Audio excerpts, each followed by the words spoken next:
Philadelphia incidents, and a costume drive for a good cause.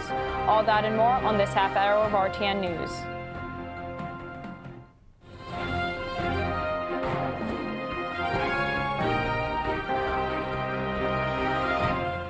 Welcome back to a brand new episode of RTN News. I'm Victoria Todorova. And I'm Nate Aquino, and here are today's top stories. A woman is found stabbed to death inside of her Northeast Philadelphia home. Joe Millman was found by her mother inside her home bathroom on Wednesday night. The mother found her daughter stabbed in the back multiple times around 5:30 p.m. Police were called to the scene on the 800th block of Bergen Street in the Fox Chase neighborhood in Philadelphia for a report of a person screaming. Medics pronounced Millman dead at the scene a short time later. A weapon has not been recovered and no arrests have been made. The incident is still under investigation. A Cherry Hill resident does a random act of kindness by organizing a sleep out for homelessness. Back in spring of 2017, Knighton Shannis was on senior trip in Washington, D.C., where he and his friends got food, and they had leftovers, and rather than throwing out the food, he decides to give it to a homeless man, which then led to a conversation and opened up the eyes of Shannis. On his first up-close experience with homelessness, he said, quote, "I realize that when I'm helping people, I can learn a lot from them as well," end quote. In light of this, he has recently teamed up with Joseph's House of Camden to organize the Sleep Out for Homelessness, which will consist of a 3-hour program indoors, inform the attendees of housing and security in relation to homelessness, and the participants slept outside in the campus center quad at Rutgers University Camden, and the morning after will be a reflection on their experience. The event will take place on November 14th at 7 a.m. to 7 a.m. November 15th. Another Northeast Philadelphia incident, a 10-year-old boy shot in the head during a drive-by shooting in Philadelphia. The 10-year-old boy was walking home from school while he was shot in the head while caught in the crossfire. The boy has been identified as 10-year-old Simaj. He was walking on Margaret Street near Torresdale Avenue around 3:15 p.m. about 2 blocks from Warren G. Harding Middle School in the Frankfort neighborhood. Police said that the boy spotted about 5 men between the ages of 25 and 30 who were standing on the corner and walked to them. Surveillance video shows the boy and the 2 other men running for cover while gunshots are fired. The boy was struck in the head and fell to the ground.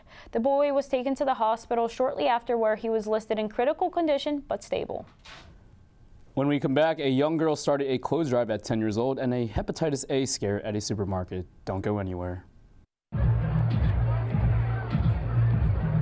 If you drive buzzed, it could cost you around $10,000. You'll face major legal fees, major fines, and steep insurance penalties.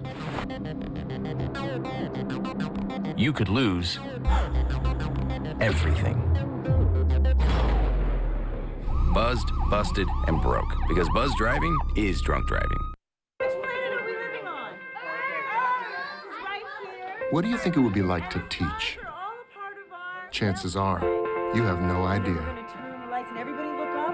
Teachers today are breaking down obstacles, finding innovative ways to instill old lessons, proving that greatness can be found in everyday places, and that you don't need to be famous to be unforgettable. That's what it's like to teach.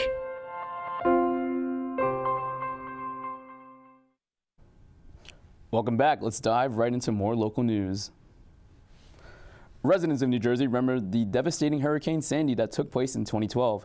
At the time, Stephanie Masapala was 10 years old and did not understand how this affected families until they announced that Halloween was to be postponed. At 10 years old, she decided to start a nonprofit program called Costumes for Kids, which is a clothes drive specifically for costumes that the organization collects costumes to make sure no child is left behind on the fun on the annual holiday. Stephanie is now a senior at Washington Township High School, and her idea is still going strong.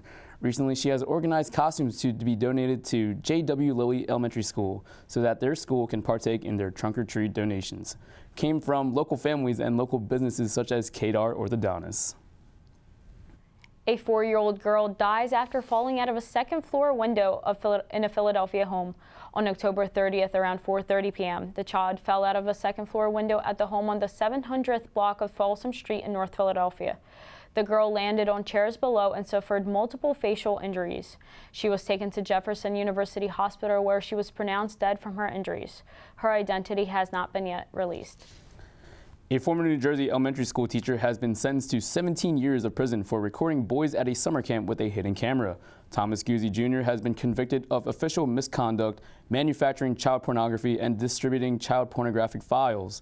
The former teacher taught 5th grade at Winslow Elementary School and was the stage manager for the Broadway Theater Camp in Pittman. It was there where he was taking videos of boys in restrooms during a 2015 summer camp.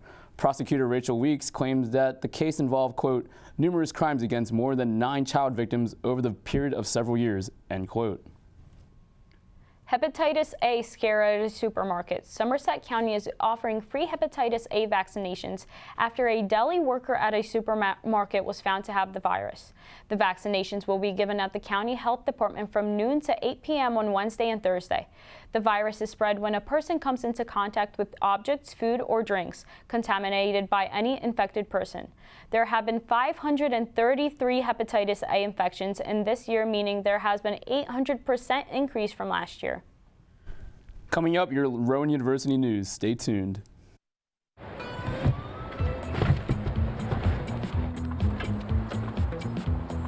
It's a short ride from your neighborhood to your naturehood.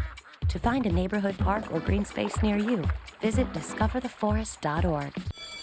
Open up your books to page 360. Did you just look at your phone while you was in class? You played yourself. Talking about inspirational quotes. You gotta believe in yourself. Don't ever play yourself. The key is to make it, so make it. Louise, can you give me an example of an inspirational quote? Don't play yourself. The key is to make it. And who said that? I did. Now that's a major key alert. Learn the real major keys to getting to college at getschool.com. Cinderella found the pet that fits her perfectly, and you can too. Share your heart, share your love. Make a shelter pet part of your world. Happily Ever After begins at theshelterpetproject.org. Welcome back. Let's talk about what's going on in your local campus.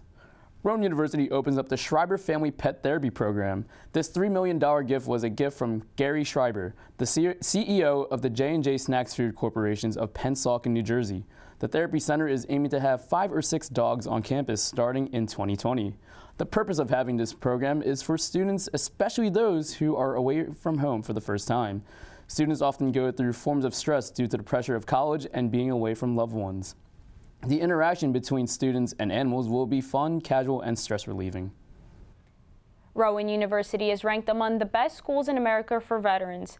This week, Rowan was recognized as number 67 out of 1,751 colleges and universities and number 2 out of 3 in New Jersey.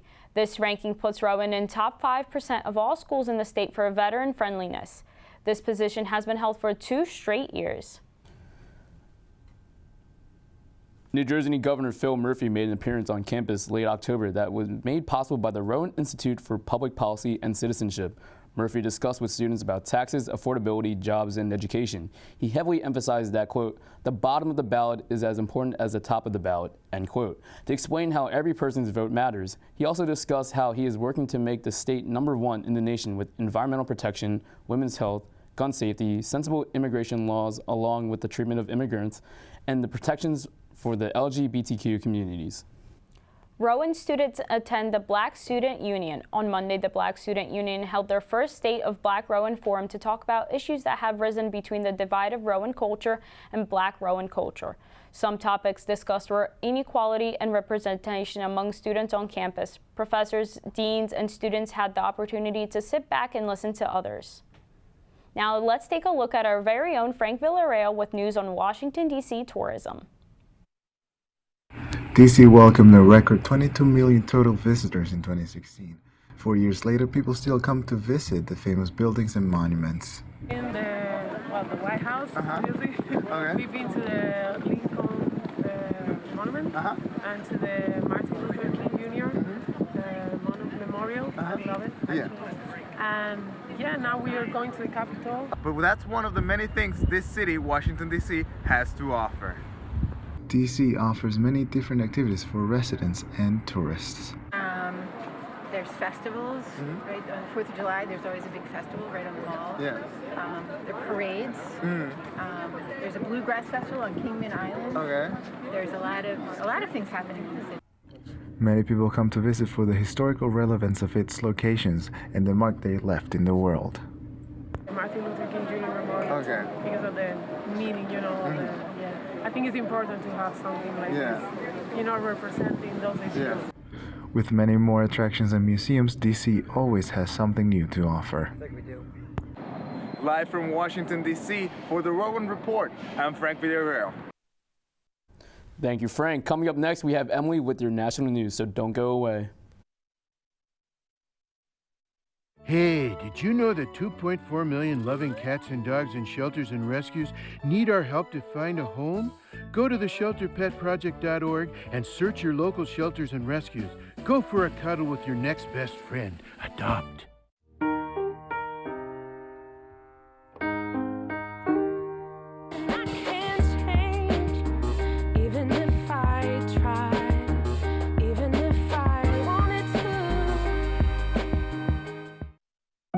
They told me a bottle couldn't dream. That I would never become a superhero.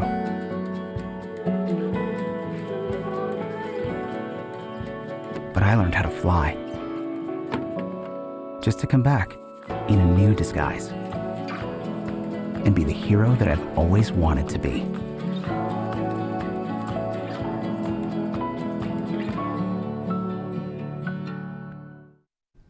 Welcome back. Here is Emily with your national news. Thank you, Nate. One of the FBI's most wanted fugitives says he wants to surrender, but claims his offers are being ignored by the U.S. government. Afzal Bobby Khan has been on the run since 2014, accused of running a sham luxury car dealership in Ramsey, New Jersey. In his dealership, he would rip off super-rich clientele and banks by making clients sign off to overpriced auto loans for cars and then never deliver the car titles, and sometimes not even the car itself.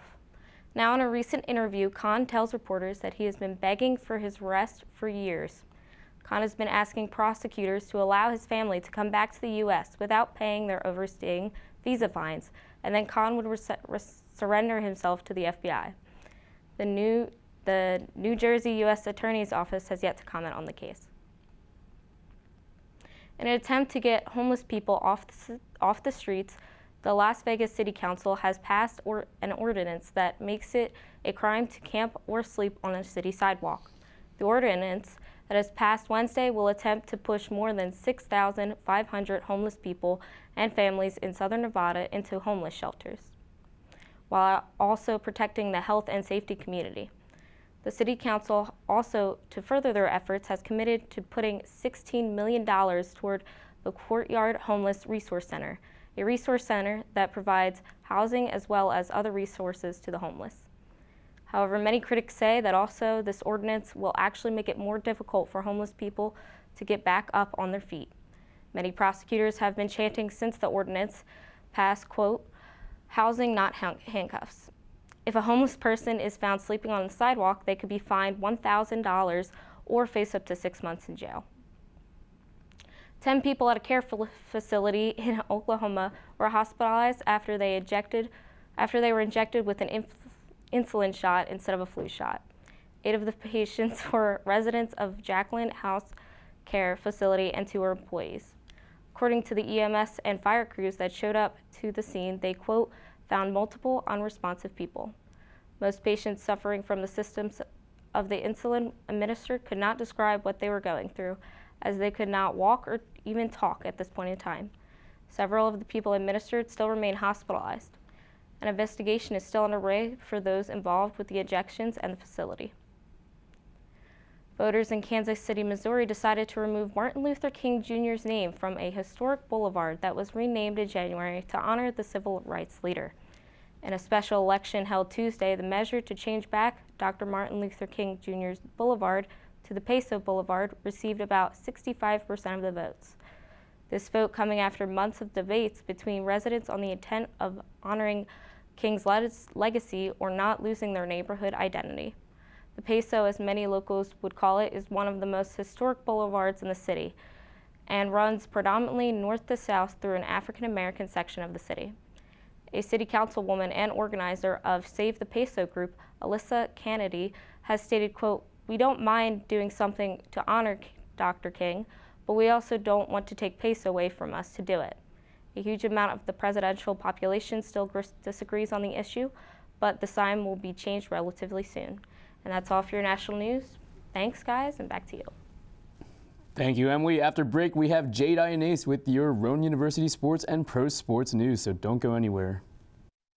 It's Ava, and this is Tess from Vivo's Do It Yourselfie, where we recreate the hottest looks from today's biggest music videos. After cleaning out our closet, we have a lot of clothes we don't wear anymore. Like this old t-shirt. It's not garbage, it's actually a brand new rug. And to make it, all you need to do is cut, tie, and glue. Cut the t-shirt into strips. Tie the strips into knots. And glue the knots to the bath mat. I love it. Give your garbage another life. And recycle. Well, Thomas, you've got pre-diabetes. But with more exercise and a change in diet, it can be reversed. I've tried exercising. It just makes me hungry for bacon. I love bacon, too. And who really likes to exercise? Not me. Me neither. Nobody. So we're good? What? Oh, you still have pre-diabetes. Big time. Welcome back. Let's take a look into sports with Jade. Thank you, Nate. The Rowan men's basketball team starts off the season with a 105-93 win over Cairn University last night. The Profs had 5 players in double figures, with Austin Kearney leading the team with 19 points, followed by Malik Sanders with 17 points. Deontay Ba and Sanders each had a team high of 7 rebounds. Julian Colazzo led Cairn with 22 points on 10 for 17 shooting, followed by Malachi Hill with 20 points. The Profs head to Susquehanna University this weekend for the Susquehanna Trailways Tip-Off Tournament, facing Lehman College on Saturday. 2 Profs earned NJAC weekly honors for the week of November 11th. Sophomore James Weinberg was named the NJAC Men's Soccer Defensive Player of the Week, and freshman Simone Sperano was named the NJAC Women's Volleyball Rookie of the Week. Weinberg was awarded Defensive Player of the Week after anchoring the Rowan defense to the NJAC championship game. He made 13 saves and yielded 1 goal on the week, stopping 6 shots to earn a shutout against Ramapo College in the semifinal, followed by 7 saves in the final at Montclair. Sperano earned her second NJAC Rookie of the Week honor after helping Rowan into the NJAC title match. She had 42 digs in 2 tournament matches, opening with 19 digs, 3 kills, 2 assists, and 2 aces in a 3-1 semifinal win over Kane. Sperano posted a team-high 23 digs against Stockton University and ranked second among all NJAC players with 5.41 digs per set this season. The Rowan swimming and diving teams also swept the New Jersey Athletic Conference with weekly honors. Kevin Yanagisawa and Abigail Bros were named the NJAC Swimmer of the Week. Joe Rucci and Jordan McChesney earned Rookie of the Week, and Chad Shire and Corinne Finkbinder were named Diver of the Week, both earning their second weekly honor for the conference. The Profs have their next meet against Ramapo College on November 16th at 1 p.m. The Philadelphia Flyers are on a 4-game win streak after defeating the Boston Bruins this Sunday 3-2 in a shootout. Goalie Carter Hart stopped 26 of 28 shots in the game. Travis Konechny and Philip Myers scored the Flyers 2 goals, with rookie Joel Farabee scoring the lone goal of the shootout. The Flyers look to continue their winning streak when they face off against the Washington Capitals tomorrow night at 7:30 p.m. Former Michigan State football receiver Charles Rogers dies at age 38. A spokesman for Michigan State confirmed his death to CNN but did not say how he died. Rogers is the school's all-time leader in touchdown catches with 27 and ranks 3rd in school history with 2,281 receiving yards. He was the Detroit Lions' number 2 overall pick in the 2003 NFL Draft. However, he never reached his full potential due to injuries and substance abuse issues. Rogers was a gifted young man, and the Lions expressed their condolences in a statement. Quote, "We are deeply saddened to learn of the passing of Charles Rogers," end quote. Throughout the past 9 weeks, the New England Patriots defense has been on a historic pace across multiple statistical categories. The Patriots are currently number 1 in the AFC East Division and have an 8-1 record. With a dominant line of veteran group of safeties, they have talent in all sectors of defense, which has been hailed as a masterpiece of the Bill Belichick era. Quarterback Tom Brady praised the defense for their hard work and states that, quote, We know we have a great chance to win because they are playing as well as any defense I have ever played with, end quote. The Patriots continue their season against the Philadelphia Eagles this Sunday at 4:30 p.m. Back to you guys at the desk. Thank you, Jade. Coming up next, we have Mike with this week's forecast.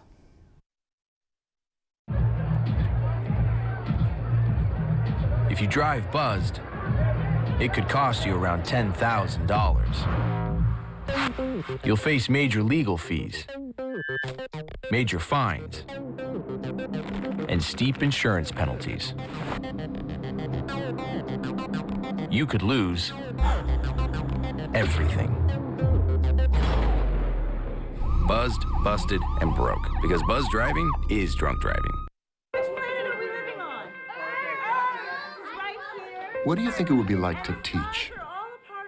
Chances are, you have no idea. Teachers today are breaking down obstacles, finding innovative ways to instill old lessons, proving that greatness can be found in everyday places, and that you don't need to be famous to be unforgettable. That's what it's like to teach.